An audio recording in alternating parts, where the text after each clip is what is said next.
They optimized my bottlenecks, removed redundant pointer checks. The database's subselects are indexed to a T. They shaved the microseconds down till there was nothing left to count. I instantaneously found the answer in a breeze. But I've been feeling so alone. Nobody here is calling from a function or a phone. If I'm dead code, let me die. It's the Monday Morning Show. Today is February 2nd, 2015. I'm Ken LaSalle. That's Josh Woodward singing Dead Code. You can find out more about Josh at joshwoodward.com. You can find out more about me at kenlasalle.com. Heck of a Super Bowl game, wasn't it? It's the beginning of the month again, and so I'll be spending today's episode taking care of a little writing business. Actually, I'll be taking care of a lot of writing business, so if you're interested in that, today's your day. We'll start by talking about podcasting. As some of my regular listeners may know, I've also hosted another podcast called So Dream Something, which I started in 2012. The idea there was to talk to other people following their dreams, and, I hadn't quite dived into pursuing my own full-time just yet when I started. But I knew I wanted to, and my focus was turning more and more on the pursuit of my own dream. I guess I kind of just didn't want to feel so alone. I mean, I knew there were plenty of people out there following their dreams. I wanted to know what it was like. I wanted to get a sense of the landscape from others who had gone there before me. Since I began that podcast on a monthly basis, I had the incredible pleasure of speaking with writers and artists, actors and educators, entrepreneurs, and others who had taken their own incredible journeys. I came away from each of those interviews with a renewed sense of purpose, knowing that the pursuit of my dreams wasn't just possible, but it was also nourishing and empowering in its own way, even if I didn't achieve everything I wanted. I learned that failure is something we create in our own minds, and that we become better, happier, healthier people when we choose, when we dare, to live the life we always wanted. I won't say that it wasn't without its problems. Being an interview show meant I had to line up quite a few interviews. Most people are great about that, and they love the opportunity to talk about what motivates them, to share their passions. And then there are others. I'm not going to kid you. I tried lining up one interview in which the person insisted I pay her compliments in a formal letter. After I wrote it, she wanted another. There are people out there who believe their dreams make them privileged, make them better than everybody else. They don't seem to understand that in the grand scheme of things, they're really no different. Their dreams might fulfill them, but it doesn't make them any better. Now, these were all audio interviews, okay? And I had one guy change his mind on the day of the interview and tell me he'd only do it through the mail, through the U.S. Postal Service. Yeah, I went through a lot of that. And I was looking forward to even more as I began lining up guests for this year. And then I found myself working on this new project last week when I realized I was falling behind on everything else.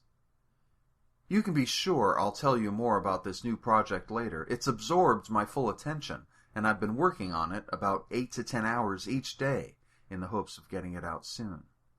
But doing that has cost me time on my other projects, which is when I realized I was falling behind. As I started listing all the things I was falling behind on, a thought began to germinate in my head. Something had to give. I'd like to take you through a typical week as a writer, but the thing is, there is no typical week. My focus changes subject and intensity depending on the project I'm working on at the time. But here are just a few things off the top of my head. In the past couple of weeks, I've been working with a couple of different publishers on the editing and cover design of a couple of new books that are coming out. And then with 2 more coming out this year on top of those 2, I've been exchanging emails here and there about those. On top of the 4 books coming out from publishers this year, I'm also working on releasing a new book of essays, a new Fun to Grow On book, my first comedy album, and a few other things.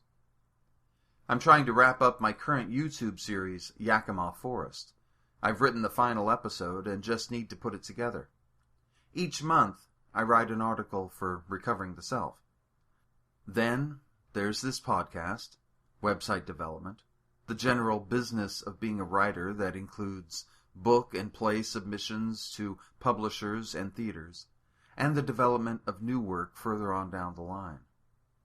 Add to that all the rest in an opaque bubble of formless uncertainty, and then we get to So Dream Something. I sat down this weekend and made a decision I knew was coming. I had mentioned on So Dream Something that the end would be soon. I just didn't know that the end would be quite so soon.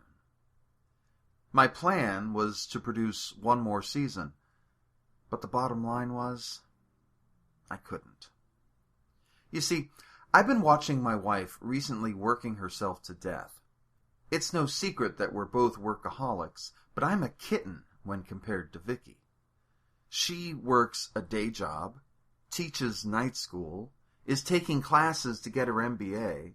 She's on the board of 1 professional organization, is running another, and then there's all of her miscellaneous commitments. I see her about once every 4 months or so, and this had me think about this whole working ourselves to death thing. Is it really such a good thing? I'm starting to think it's not. And this is why I decided this weekend that I needed to stop producing episodes of So Dream Something. I'm just too busy. I need to stop focusing on my need to do more and shift my focus over to a need to find balance. More isn't always better. I don't know if you're in a place in your life where this will be of any use, but take my word for it, more isn't always better. Sometimes it's just more. And I started So Dream Something at a time in my life when I needed more on my plate. Back then, I was writing just 1 book at a time.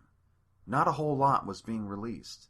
And I wanted the confidence that came from discussing these new challenges with others who have been there. And that was just 3 short years ago. One of the best things about this podcast is that I know I'm not losing the opportunity to speak my mind. I'm not giving up podcasting altogether.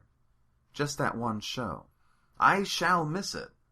And I hope other people will find some value in it on iTunes and on the web. There's some good stuff in there. Sadly, though, I have to move on. Because Limitless Publishing announced the release date of my new novel, Heaven Enough, this past week.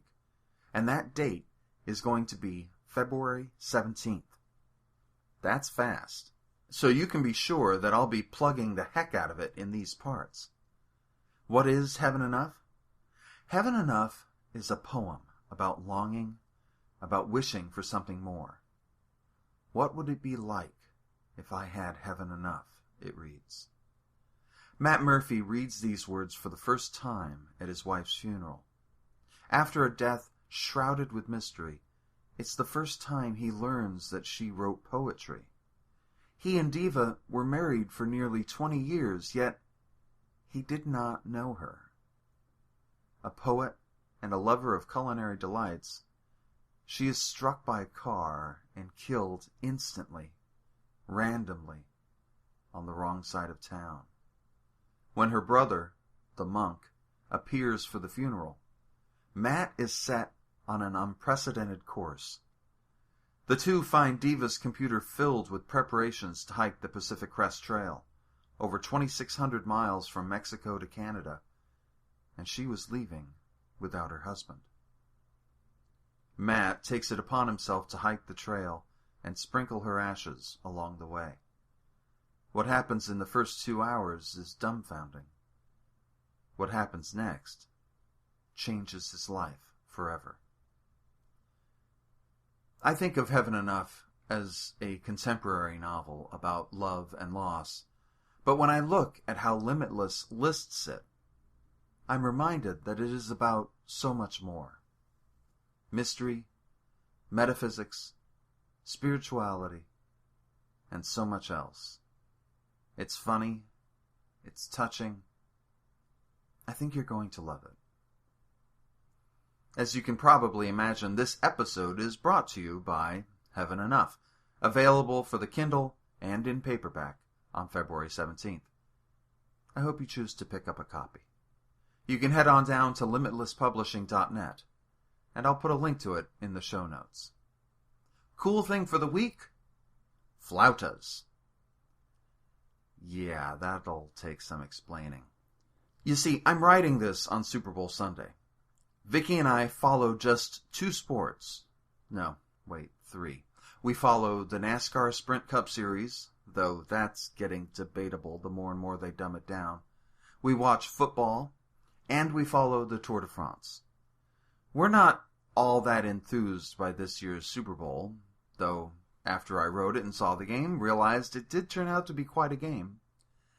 The flautas come in because that's our Super Bowl snack of choice each year. And we only have them once a year, so I happen to love them. So, flautas are the cool thing for the week. In my case, that has to last for a year. I hope you enjoyed the Super Bowl. And that's the Monday Morning Show for February 2nd, 2015. Be sure to check back next week for another episode. Head on down to kenlasalle.com for all the latest. You can find my ebooks, paperbacks, and audiobooks all over, etc., etc., etc. You have yourself a terrific week. Be good to yourself. Be kind to others. Let's make this world a better place.